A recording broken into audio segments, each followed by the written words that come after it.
download our Revise It Right revision app for hundreds of videos, quizzes, exam questions, tutor support and so much more. This video is about diffusion. Diffusion is the spreading out of particles from an area of higher concentration to an area of lower concentration. So that's quite a long-winded definition, so let's just break that down. So diffusion is the spreading, so we can say the moving out of particles from an area of higher concentration to an area of lower concentration. But what does that actually mean, higher concentration and lower concentration? So I'm going to draw two diagrams here, and these circles are going to represent oxygen. Okay, we're going to call this side 1 and side 2. Okay, so what we mean by a higher concentration is there are more particles there. It's a higher concentration of those particles, means there's more particles there. Okay, so side 1 has a high concentration of oxygen. Okay, whereas side 2, low concentration means there's less particles there. So side 2, there is a lower concentration of oxygen particles.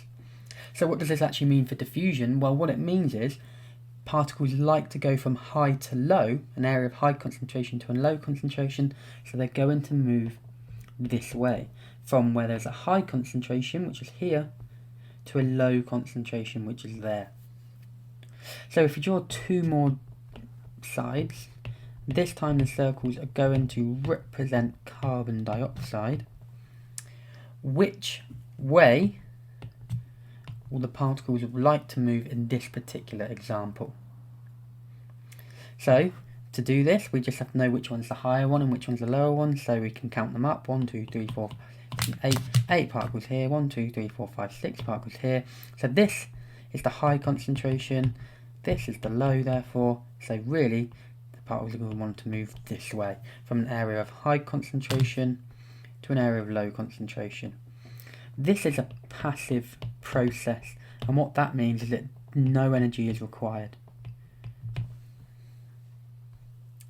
So why is this so important? Let's go through some examples of when this is really important in everyday life. So I'm going to draw a picture of our cells, just a generic animal cell. Running alongside our cells are blood vessels carrying blood, in this case capillaries. Now our blood contains lots of oxygen. Now it's got this from the lungs. Okay, so that means there's a high concentration of oxygen in the blood. Now oxygen in cells is used for respiration. So that means there is a low concentration of oxygen in the cells because it's being used in respiration. Now we know that diffusion is the movement from high to low.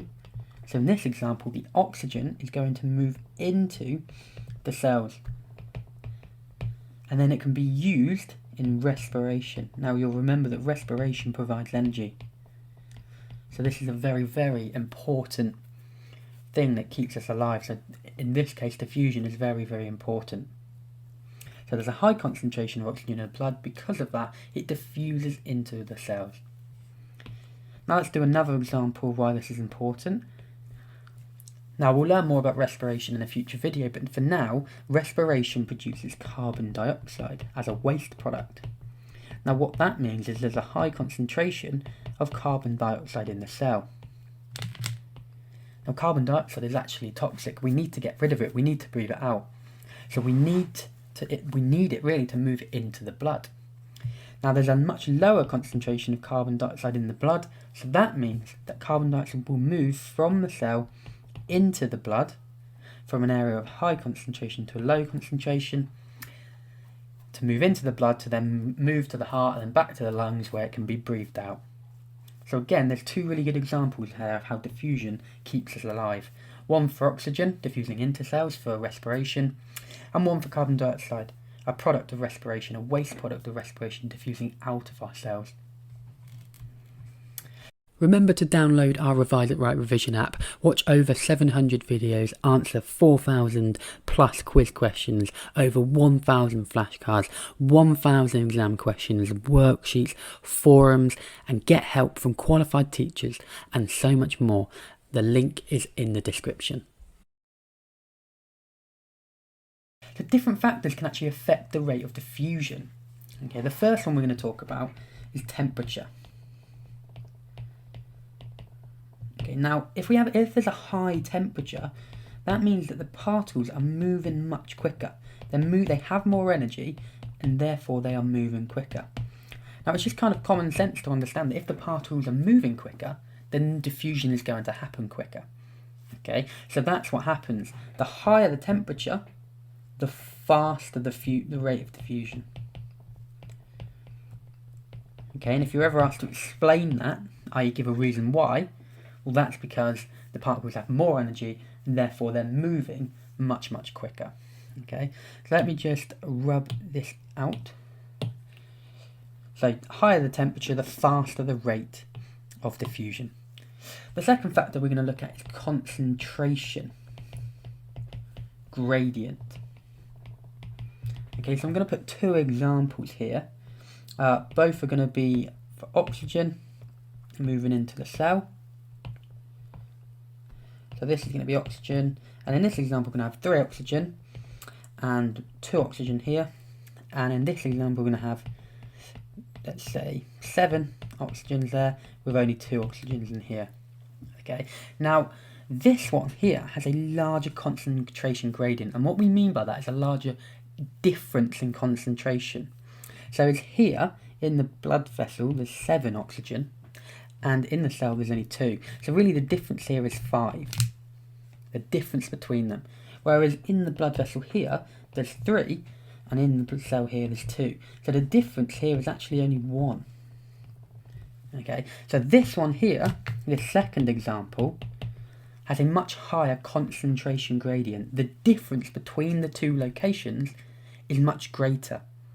Okay, so that's important because the bigger the concentration gradient, or the larger the concentration gradient, the faster the diffusion. Okay, so in this example here, the second example, the diffusion of oxygen will be much quicker. It will diffuse into the cells quicker because there's a larger concentration gradient. So the higher the temperature, the faster the rate of diffusion. The higher the concentration gradient, the faster the rate of diffusion. Okay, so let's just now rub these out again so we can talk about our third factor. Okay, so the third factor that we're going to talk about is surface area. Now this is a really, really important one to understand in biology. Okay, so surface area. So if here we had a cube,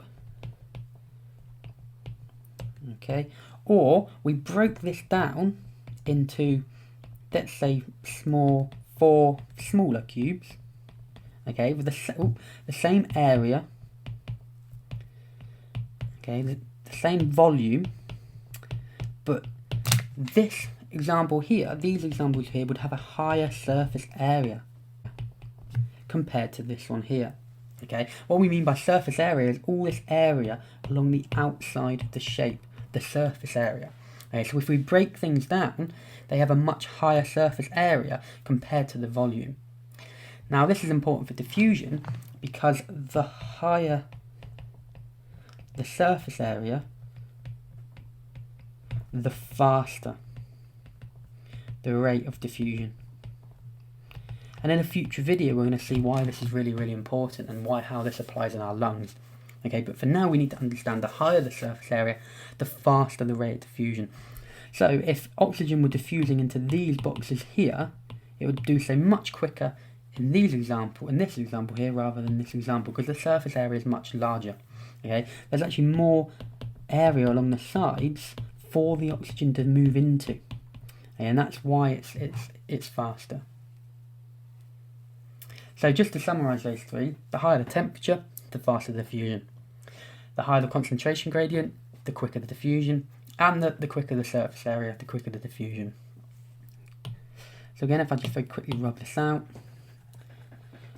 So how this surface area could apply in something like a solid, for example, is if you were to get a solid, let's say it was that shape, but you broke that down, you grinded it into a powder, this powder would react much quicker because it's got a larger surface area now compared to its volume. Okay, so that's why. Right.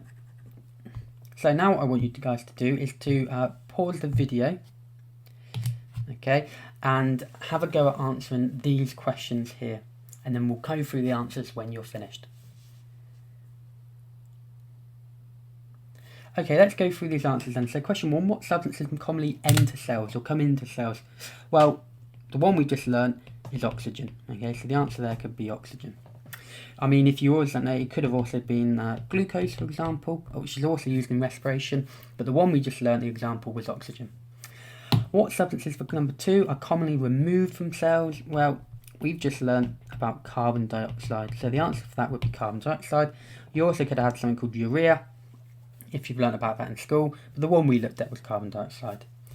Step 3, define diffusion. Now here we've got to be quite particular with our definition. We've got to learn a good definition for this.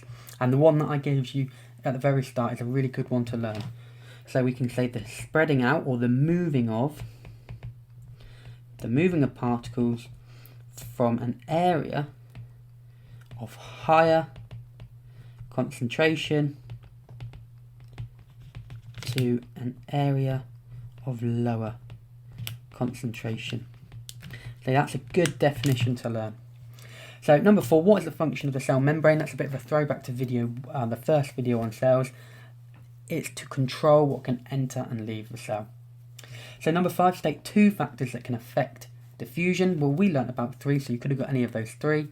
So temperature, concentration gradient, and of course the last one being surface area. So 2 out of those 3 would have got you the answers.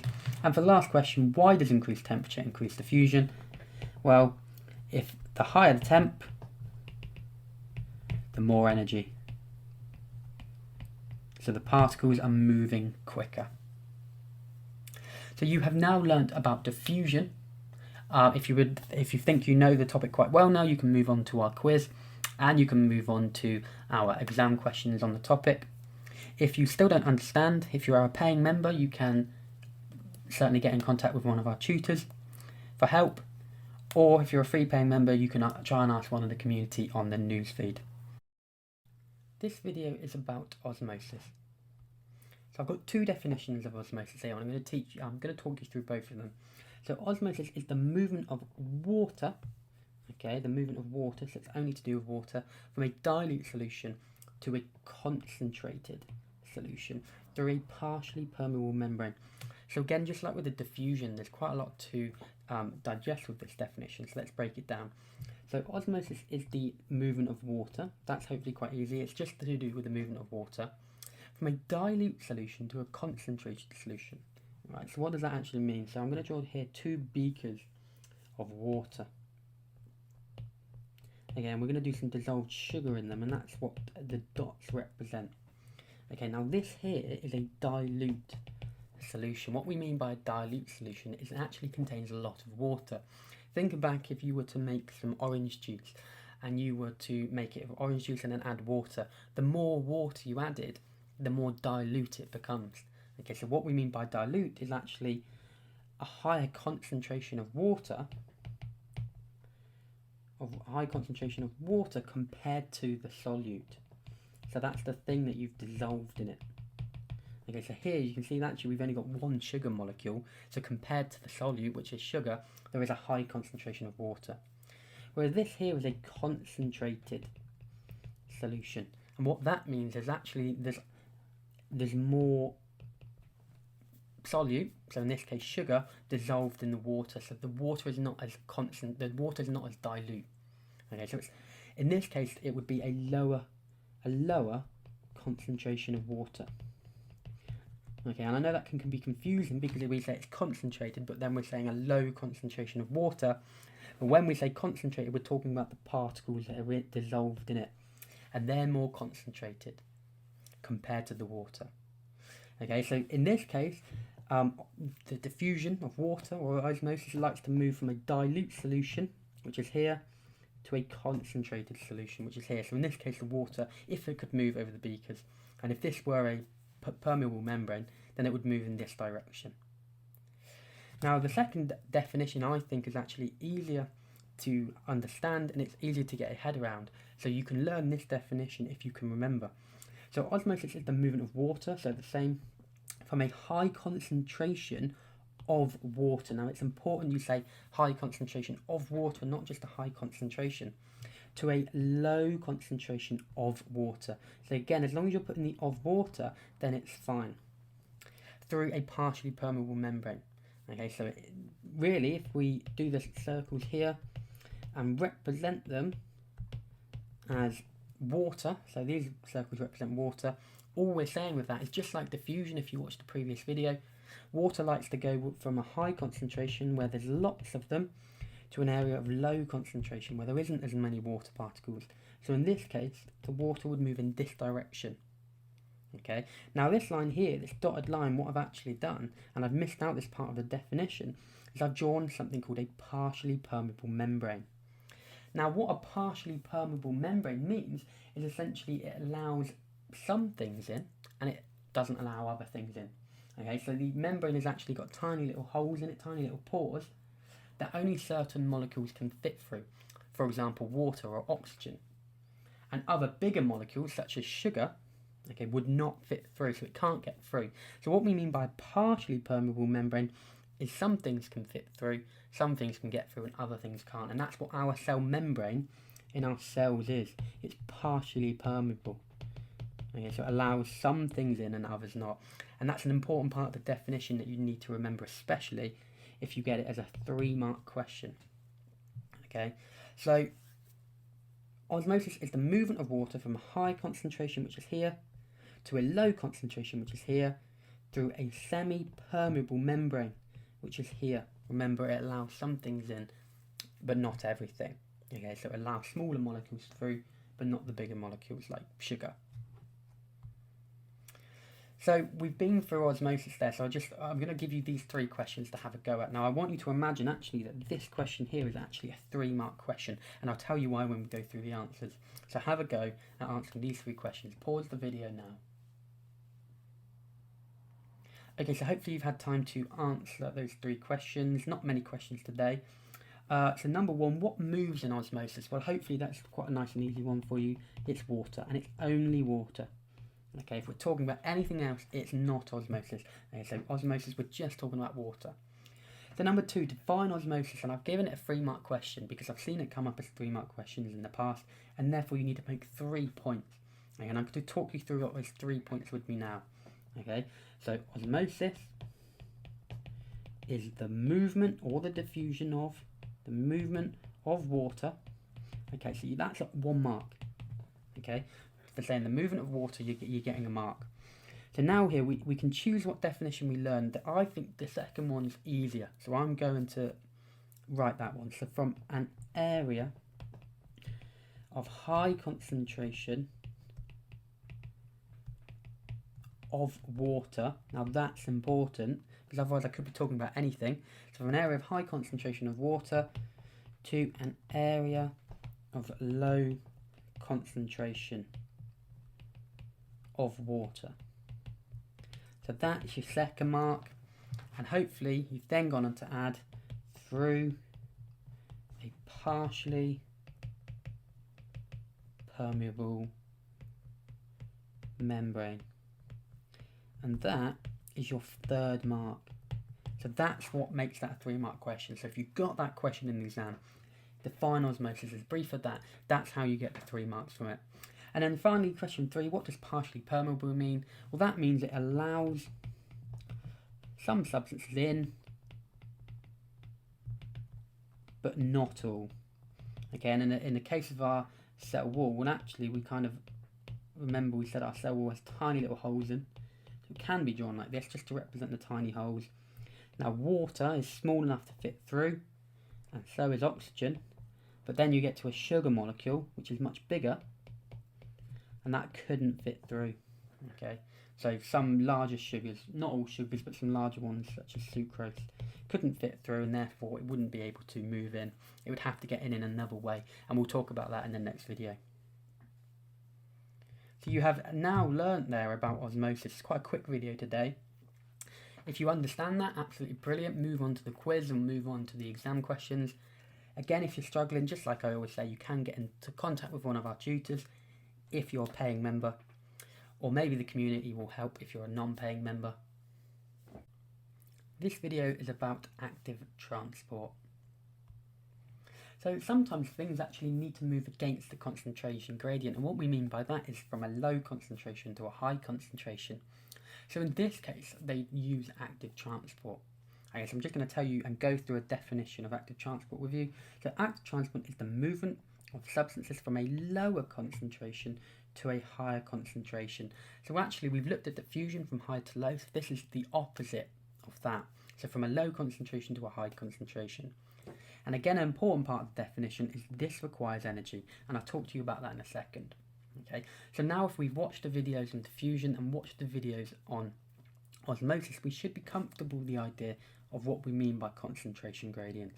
Okay, so here we've got, I'm drawing, again like I've done in a previous video, I'm drawing two scenarios of two sides, and one of them has less particles than the other, and in this case that would mean that this here is a lower concentration because there are less particles. Okay, and if we say this is, for example, mineral ions, okay, in the soil, and you'll see why in a second, this is a lower concentration of mineral ions, and this is a higher concentration because there are more of them. Okay, so using active transport, what that means is actually that these particles would move this way, okay, from a low concentration, which is here, to an area of higher concentration of here. However, this requires energy. It doesn't happen naturally like diffusion. We said that particles like to move from high to low. In this case, the particles won't like this, so they will need a force, they will need a push to do that, and therefore it requires energy to make them do that. Okay, so the movement of the particles from a low concentration to a high concentration, that's active transport, and it requires energy. Okay, so any cell that has to go through active transport, as we've previously looked at, for example, the root hair cell, will need lots of mitochondria because lots of energy will be required, and we're going to look in that in more detail now. So examples of active transport and why it's really, really important. We're going to go through two examples. Okay, one in animals and one in plants. We'll go through the plant one first. So we're going to do the root hair cell. Okay, now what you hopefully should remember from our root hair cell is that their function is to absorb mineral ions and water from the soil. Okay, now the problem is, if we draw lots of mineral ions in here, these little dots represent mineral ions. You can see hopefully from the diagram that actually there is much less concentration, or much lower concentration of mineral ions outside of the cell. So if we were allow them to move in the direction they wanted to move, then actually what would happen is they would move from the cell into the soil, but that's not what the plant wants. The plant needs the mineral ions. So in this case, it's going to have to force the mineral ions to move against the concentration gradient and actually into the cell from low to high.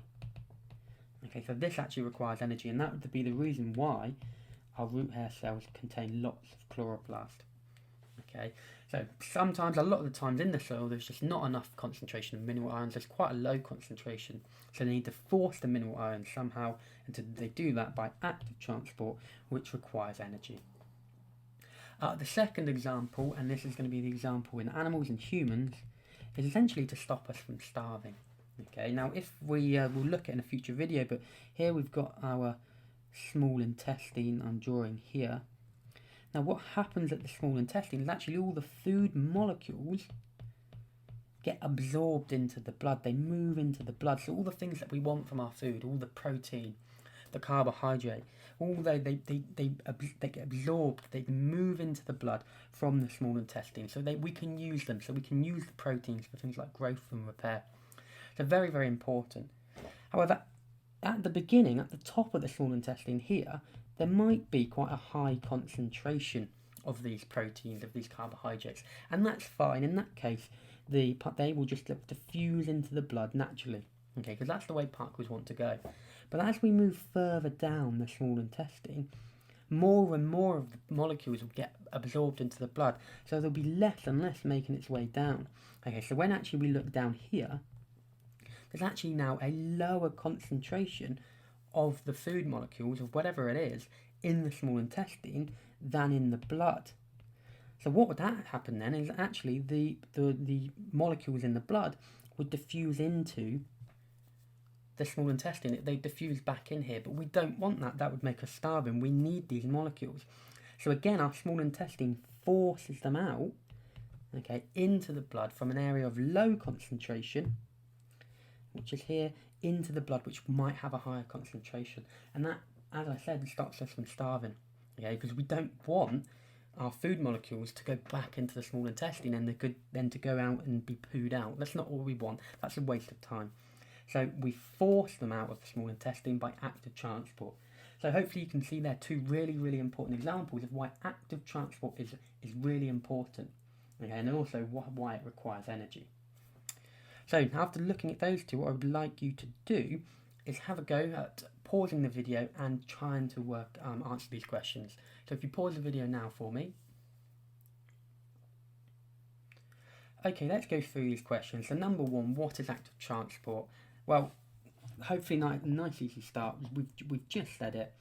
So the movement of substances, so I'll just write that there, from an area of low concentration to an area of high concentration. Obviously in your exam, hopefully you write this out better than this. So low to high, and a really important part, especially if this question is worth more than 1 mark, 2 marks, 3 marks, it requires energy. That's an important point to make. So question 2, true or false? Active transport cannot happen without energy. Well, we've just learnt that's true. It cannot happen without energy. Number 3, which way along the concentration gradient does active transport move substances? So which way along the concentration gradient does active transport move substances?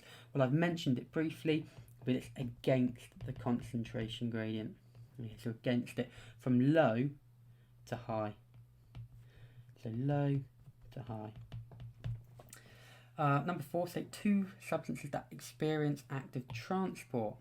Okay, so the two that we learnt about was you've got your mineral ions in the plants, and then you've got your food molecules. So really here you can talk about your protein molecules or your carbohydrate molecules in animals, in humans. And finally, describe how root hair cells use active transport. Okay, so if we're just doing a descriptive question here, we're not explaining why, we're just describing, then root hair cells move mineral ions from the soil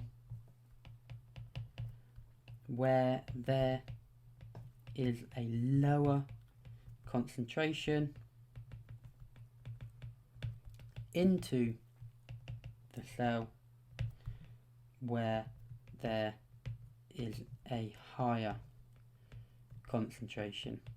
And again, I'm not going to have room to write it, but hopefully also in your thing here you wrote that this requires energy.